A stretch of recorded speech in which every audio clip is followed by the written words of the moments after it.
നമസ്കാരം. സ്പീഡ് ന്യൂസിലേക്ക് സ്വാഗതം. ജയിൽ ചാടിയ സൗമ്യ വധക്കേസ് പ്രതി ഗോവിന്ദ ചമ്മി പിടിയിലായി. ഇന്ന് പുലർച്ചെ കണ്ണൂർ സെൻട്രൽ ജയിലിൽ നിന്ന് രക്ഷപ്പെട്ട ഇയാൾ കണ്ണൂർ നഗരത്തിൽ നിന്നാണ് പിടിയിലായത്. ഗോവിന്ദ ചമ്മിക്ക് പുറത്തുനിന്നും സഹായം ലഭിച്ചു എന്നാണ് സൂചന. സംഭവത്തിൽ ജയിൽ മേധാവി റിപ്പോർട്ട് തേടിയിട്ടുണ്ട്. സംസ്ഥാനത്തെ ഇന്ന് അതിശക്തമായ മഴയ്ക്ക് സാധ്യതയെന്ന് കാലാവസ്ഥാ ഗവേഷണ കേന്ദ്രത്തിന്റെ മുന്നറിയിപ്പ്. 6 ജില്ലകളിൽ ഓറഞ്ച് അലർട്ടാണ്. കൊല്ലം, പത്തനംതിട്ട, ആലപ്പുഴ, കോട്ടയം, ഇടുക്കി, എറണാകുളം ജില്ലകളിലാണ് ഓറഞ്ച് അലർട്ട് പ്രഖ്യാപിച്ചിരിക്കുന്നത്. കേരള തീരത്ത് മത്സ്യബന്ധനത്തിനും വിലക്കേർപ്പെടുത്തി. ട്രാക്ടറിൽ ശബരിമലയിലേക്ക് പോയ ADGP MR അജിത് കുമാറിനെതിരെ നടപടി ആവശ്യപ്പെട്ട് പോലീസ് മേധാവി റവാഡ ചന്ദ്രശേഖർ യാത്രയെക്കുറിച്ച് ADGP നൽകിയ വിശദീകരണം തള്ളിയാണ് മുഖ്യമന്ത്രി പിണറായി വിജയന് റിപ്പോർട്ട് നൽകിയത്. മുഖ്യമന്ത്രിയുടെ നിലപാട് ഇനി നിർണായകമാവും.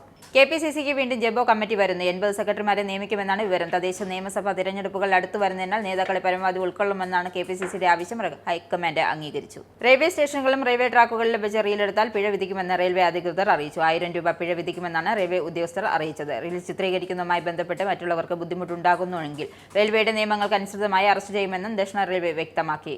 പണം തട്ടിയെന്ന ആരോപണത്തെ തുടർന്ന് മുസ്ലിം ലീഗ് ജില്ലാ പഞ്ചായത്ത് അംഗത്തെ പാർട്ടിയിൽ നിന്ന് സസ്പെൻഡ് ചെയ്തു. മങ്കരപ്പറമ്പ് ഡിവിഷൻ ജില്ലാ പഞ്ചായത്ത് അംഗം TP ഹരിദാസനെയാണ് പാർട്ടി പ്രാഥമിക അംഗത്വത്തിൽ നിന്ന് സസ്പെൻഡ് ചെയ്തത്. നിർദ്ദിഷ്ട അങ്കമാലി ശബരി റെയിൽപാത മരവിപ്പിച്ച നടപടി പിൻവലിച്ചെന്ന് കേന്ദ്ര സർക്കാർ. കേരളത്തിൽ നിന്നുള്ള പാർലമെന്റ് അംഗങ്ങൾക്കാണ് റെയിൽവേ മന്ത്രി അശ്വിനി വൈഷ്ണവിന്റെ ഉറപ്പ്. പ്രമുഖ കർണാടക സംഗീതജ്ഞൻ ഡോക്ടർ കടുങ്ങല്ലൂർ S. ഹരിഹരൻ നായർ അന്തരിച്ചു. 78 വയസ്സായിരുന്നു. കമ്പനി ജോലിക്കിടെ ഇരുകരികളും നഷ്ടമായി സംഗീതം കൈവിടാതെ പ്രതിഭയാണ് S. ഹരിഹരൻ നായർ. നിരവധി വേദികളിൽ ശാസ്ത്രീയ സംഗീതം അവതരിപ്പിച്ചിട്ടുണ്ട്. മുൻ ഉപരാഷ്ട്രപതി ജഗ്ദീപ് ധൻഖറുടെ രാജിക്ക് പിന്നാലെ ഓഫീസ് ജീവനക്കാരെ മാതൃകേഡറിൽ നിന്നും തിരിച്ചു വിളിച്ചതായി റിപ്പോർട്ട്. നിലവിൽ ഓഫീസിൽ വളരെ കുറച്ച് ഉദ്യോഗസ്ഥർ മാത്രമാണുള്ളതെന്നും അവരും മാതൃകേഡറിലേക്ക് മടങ്ങാനുള്ള നിർദ്ദേശത്തിനായി കാത്തിരിക്കുകയാണെന്നും അധികൃതർ അറിയിച്ചു. RSS സർ സംഘ് ചാലക് മോഹൻ ഭാഗവതുമായി വിവിധ മുസ്ലിം മത നേതാക്കളും പുരോഹിതന്മാരും കൂടിക്കാഴ്ച നൽകി. ഡൽഹിയിലെ ഹരിയാൻ ഭവനിൽ വെച്ചായിരുന്നു കൂടിക്കാഴ്ച. ഛത്തീസ്ഗഡിൽ 66 മാവോയിസ്റ്റുകൾ കീഴടങ്ങി. ബസ്തർ ഉൾപ്പെടെ 5 ജില്ലകളിലുള്ള മുതിർന്ന മാവോയിസ്റ്റുകളും സ്ത്രീകളും ഉൾപ്പെടെ 66 പേരാണ് കീഴടങ്ങിയത്. തലയ്ക്ക് 2.27 കോടി രൂപ പാരിതോഷികം പ്രഖ്യാപിച്ചവരാണ് പോലീസിന്റെയും അർദ്ധസൈനികരുടെയും മുന്നിൽ ആയുധം വെച്ച് കീഴടങ്ങിയത്. പ്രായമായ മാതാപിതാക്കളെ പരിചരിക്കുന്ന ഉൾപ്പെടെയുള്ള വ്യക്തിപരമായ ആവശ്യങ്ങൾക്കായി കേന്ദ്ര സർക്കാർ ജീവനക്കാർക്ക് 30 ദിവസം വരെ അവധിയെടുക്കാമെന്ന് കേന്ദ്ര സർക്കാർ.